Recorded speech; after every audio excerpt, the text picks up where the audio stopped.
ನಮಸ್ಕಾರ. ದರ್ಶನ್ ಸಂಬಂಧಪಟ್ಟ ಹಾಗೆ ಒಂದು ಮೇಜರ್ ಡೆವಲಪ್ಮೆಂಟ್ ಅವರ ಕೇಸ್ಗೆ ಸಂಬಂಧಪಟ್ಟ ಹಾಗೆ ನಡೆದಿದೆ. ದರ್ಶನ್ ಫ್ಯಾನ್ಸ್ ಹಾಗೆ ದರ್ಶನ್ ಕೇಸ್ ಬಗ್ಗೆ ಇಂಟ್ರೆಸ್ಟ್ ಇರೋರು ಈ ವಿಡಿಯೋನ ಕೊನೆ ತನಕ ನೋಡಿ. ಸುಮನ್ ಟಿವಿ ಕನ್ನಡದಲ್ಲಿ ಜಾಹೀರಾತು ನೀಡಲು ಸಂಪರ್ಕಿಸಿ 9686376663. ಇತ್ತೀಚೆಗೆ ನಾನೊಂದು ವಿಡಿಯೋ ಮಾಡಿದ್ದೆ. ಲಾಯರ್ ಸುಧನ್ಮ ಈ ಕೇಸ್ನ A3 ಪವನ್ ಪರ ವಕೀಲರು ಒಂದು ಮೇಜರ್ ವಿಚಾರವನ್ನು ರೈಸ್ ಮಾಡಿದ್ರು ಕೋರ್ಟ್ ಮುಂದೆ. ಅದು ಚಾರ್ಜ್ ಶೀಟ್ನಲ್ಲಿರುವ 2 ಫೋಟೋಗಳಿಗೆ ಸಂಬಂಧಪಟ್ಟ ಹಾಗೆ. ಆ ಫೋಟೋದಲ್ಲಿ ಏನು ಅವರು ಹೇಳಿದರು ಅಂತಂದರೆ, ಚಾರ್ಜ್ ಶೀಟ್ನಲ್ಲಿರುವಂಥ ಫೋಟೋ ಕಾಮಾಕ್ಷಿಪಾಳ್ಯ ಸ್ಟೇಷನ್ನ ಟೈಲ್ಸ್ ವಿಚಾರವಾಗಿ ಅವರು ಪ್ರಶ್ನೆ ಎತ್ತಿದ್ರು. ಚಾರ್ಜ್ ಶೀಟ್ ಫೋಟೋಲೊಂದಿದೆ, ಕಾಮಾಕ್ಷಿಪಾಳ್ಯ ಸ್ಟೇಷನ್ನಲ್ಲಿರುವಂಥ ಟೈಲ್ಸೇ ಬೇರೆ.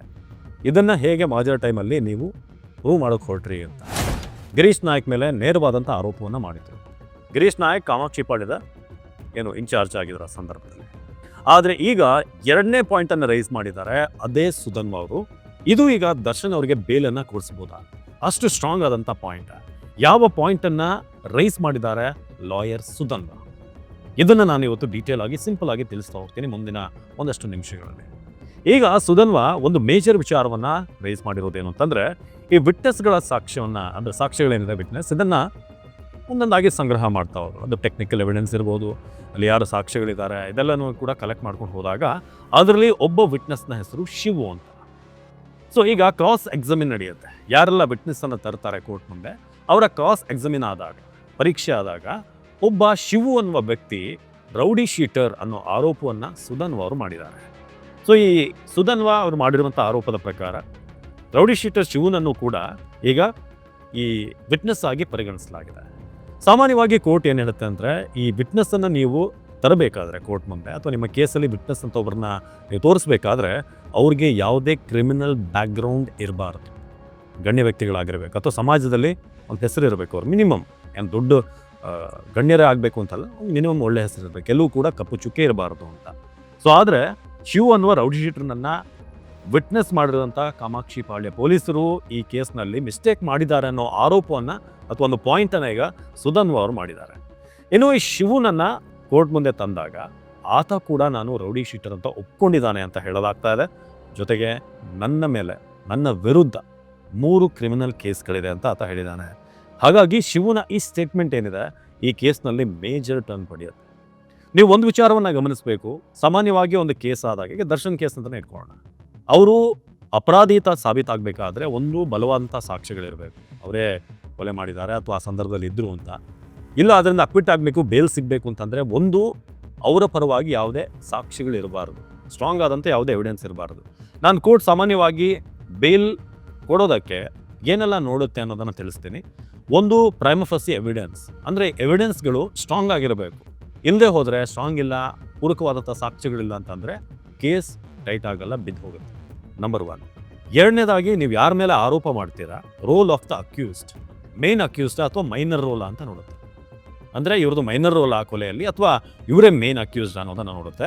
ಜೊತೆಗೆ ಅವರ ಮೇಲೆ ಕ್ರಿಮಿನಲ್ ಬ್ಯಾಕ್ಗ್ರೌಂಡ್ ಇರುತ್ತಾ ಅಂತ. ಫಾರ್ ಎಕ್ಸಾಂಪಲ್ ದರ್ಶನ್ ಅವ್ರ ಮೇಲೆ ಕ್ರಿಮಿನಲ್ ಬ್ಯಾಕ್ಗ್ರೌಂಡ್ ಇದೆ ಅಂತಲೂ ಕೂಡ ಚೆಕ್ ಮಾಡುತ್ತೆ ಕೋರ್ಟ್. ಹಾಗೆ chances of tampering the evidence, ಇದನ್ನು ಕೂಡ ಕೋರ್ಟ್ ನೋಡುತ್ತೆ. ಇನ್ನೂ ಭಾಳ ಮುಖ್ಯವಾಗಿರೋದು, ಯಾಕೆ ಬೇಗ ಬೇಲ್ ಕೊಡಲ್ಲ ಕೋರ್ಟ್ ಅಂತಂದರೆ, ಏನಾದರೂ ಪ್ರಭಾವಿಗಳಾಗಿದ್ದರೆ ಸಾಕ್ಷಿಗಳ ಮೇಲೆ ಅವರು ಪ್ರಭಾವ ಬೀರ್ತಾರೆ, ಸಾಕ್ಷಿಗಳನ್ನು ಹೆದರಿಸ್ತಾರೆ ಅನ್ನೋ ರೀಸನ್ಗೆ. ಹಾಗೆ ಡಿಲೇ ಇನ್ ಟ್ರಯಲ್, ತುಂಬ ಲೇಟ್ ಆಗ್ತಿದ್ದ ಟ್ರಯಲ್, ಆಗಲೂ ಕೂಡ ಬೇಲ್ ಕೊಡುವಂಥ ಚಾನ್ಸಸ್ ಇದೆ ಕೊಲೆ ಆರೋಪದಲ್ಲೂ ಕೂಡ. ಹಾಗೆ ಮೆಡಿಕಲ್ ಗ್ರೌಂಡ್ಸ್, ತುಂಬ ಸೀರಿಯಸ್ ಇಲ್ನೆಸ್ ಇದ್ದರೆ ಆಗಲೂ ಕೂಡ ಬೇಲ್ ಸಿಗುತ್ತೆ. ಇನ್ನು ವೀಕ್ ಆದಂಥ ಚಾರ್ಜ್ ಶೀಟ್, ಇದನ್ನು ಅಂಡರ್ಲೈನ್ ಮಾಡಿ. ಚಾರ್ಜ್ ಶೀಟ್ನಲ್ಲಿ ಲೂಪ್ ಹೋಲ್ಗಳಿದ್ರೆ, ವೀಕ್ ಆಗಿದ್ದರೆ ಆಗ ಕೂಡ ಬೇಲ್ ಕೊಡ್ಬೋದು. ಈಗ ದರ್ಶನ್ ಕೇಸ್ನಲ್ಲೂ ಕೂಡ ಆಗ್ತಿರುವಂಥದ್ದು ಅದೇನೆ. ನಂಬರ್ 1, ಈ ಚಾರ್ಜ್ ಶೀಟ್ನಲ್ಲಿ ಆಗಿರುವಂಥ ಒಂದಷ್ಟು ವ್ಯತ್ಯಾಸ. ಒಂದು ಫೋಟೋ ಚಾರ್ಜ್ ಶೀಟ್ನಲ್ಲಿದೆ, ಕಾಮಾಕ್ಷಿಪಾಳ್ಯ ಸ್ಟೇಷನಲ್ಲಿ ಬೇರೆ ಟೈಲ್ಸ್ ಇದೆ ಅನ್ನೋದು ಒಂದು, ಇಲ್ಲಿ ಎಡವಟ್ ಮಾಡಿದ್ದಾರೆ ಪೊಲೀಸರು. ಇದನ್ನು ಕೂಡ ಕೋರ್ಟ್ SP ಪ್ರಸನ್ನ ಕುಮಾರ್ ಕೂಡ ಅದ್ರ ಬಗ್ಗೆ ವಾದ ಮಂಡಿಸ್ತಾರೆ. 2ನೇದಾಗಿ, ಈಗ ಒಬ್ಬ ಕ್ರಿಮಿನಲ್ ಬ್ಯಾಕ್ಗ್ರೌಂಡ್ ಇರುವಂಥ ವ್ಯಕ್ತಿಯನ್ನು ನೀವು ವಿಟ್ನೆಸ್ ಆಗಿ ಕನ್ಸಿಡರ್ ಮಾಡಿದ್ದಾರೆ ಅನ್ನೋದು 2ನೇದು. ಈ ಥರದ್ದು ಲೂಪ್ ಹೋಲ್ಗಳು ಏನಾದರೂ ಬೆಳೀತಾ ಹೋದರೆ ಚಾರ್ಜ್ ಶೀಟ್ನಲ್ಲಿ, ಪೊಲೀಸರ ತನಿಖೆನೇ ಸರಿಯಾಗಿ ಆಗಿಲ್ಲ ಅಂತ ಆ ಒಂದು ಆಧಾರದ ಮೇಲೆ ಬೇಲ್ ಕೊಡುವಂಥ ಸಾಧ್ಯತೆ ಕೂಡ ಇದೆ. ಹಿಂದೆ ನೀವು ಗಮನಿಸಿರ್ಬೋದು, CV ನಾಗೇಶ್ ಅವರು ಇಲ್ಲಿ ಬೆಂಗಳೂರಿನಲ್ಲಿ ವಿಚಾರಣೆ ಆಗುವಂಥ ಸಂದರ್ಭದಲ್ಲಿ ಹಲವಾರು ವಿಚಾರಗಳನ್ನು ಎತ್ತಿದ್ರು.